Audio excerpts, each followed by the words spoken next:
In today's class, we'll be looking at the legality of the threat or use of nuclear weapons.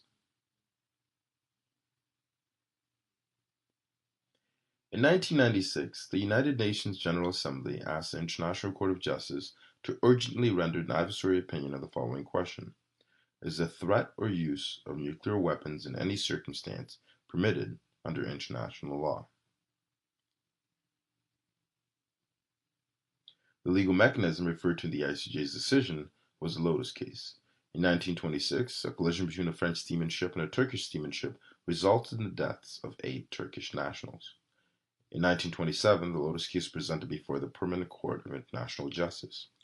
In this case, Turkey accused a French lieutenant on duty at the time of a seamanship collision of being guilty under international law. On the other hand, France claimed the state whose flag the vessel flew had exclusive jurisdiction over the matter.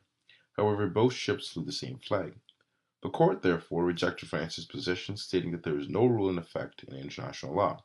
This eventually gave way to the Lotus principle. The first principle of the Lotus case says that a state cannot exercise its jurisdiction outside its territory unless an international treaty or customary law permits it to do so. Other legal mechanisms have to be considered as well. First of all, there is the matter of humanitarian law, given that the deployment of nuclear weapons onto another state would be a massive violation of human rights. In this area, the court referred to the Martens Clause, which protected civilians and combatants under international law, and was derived from established custom and the principles of humanity. Secondly, there was existing international treaties and agreements that pertaining to nuclear weapons. These include the Non-Proliferation Agreement established in 1968, Nuclear Weapons Free Zone, and the Partial Test Ban Treaty.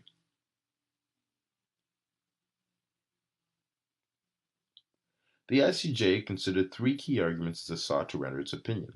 The first argument is focused on the use of the word permitted in the phrasing of the question. This suggests there would need to be a treaty authorizing the use of nuclear weapons, which is incompatible with the core principles of sovereignty, which proposes a state should be free to use nuclear weapons as long as there isn't a treaty or customary law prohibiting it. States that rejected this argument disputed the notions that the Lotus case was relevant to the matter at hand, since the Lotus case dealt with the possession of arms rather than their use. Moreover, neither customary international law nor any treaties authorize the use of nuclear weapons, nor is there any principle that makes the legality of such depend on such specific authorization. The third crucial argument was based on humanitarian law. Under humanitarian law, states do not have unlimited freedom of choice in the weapons they use. This conclusion is based on 2 cardinal principles of international law. First, states must never make civilians the object of attack, and secondly, unnecessary suffering should not be caused to combatants. In determining whether states are permitted to use nuclear weapons under international law, the question of whether the independence of states is restricted by the principles of international law is crucial. The court considered whether the permissibility of the use of nuclear weapons depends on the existence of authorization within a treaty or customary law. The ICJ advised that no, stating that state practice shows that the illegality of use of certain weapons does not arise from the absence of authorization but is based on express prohibitions. The ICJ added that there's a certain obligation for states to pursue and conclude negotiations leading to nuclear disarmament in all its aspects under strict and effective international control. A major implication of this adversary opinion is playing out in the international sphere today. Both the United States and North Korea have blatantly threatened the use of nuclear weapons, which, as advised by the ICJ in 1996, is not illegal to do so. Though the court advised that states are obligated to pursue effective disarmament agreements, the conflict between North Korea and the U.S. reveals that states' adherence to the principle of sovereignty prevails over international law.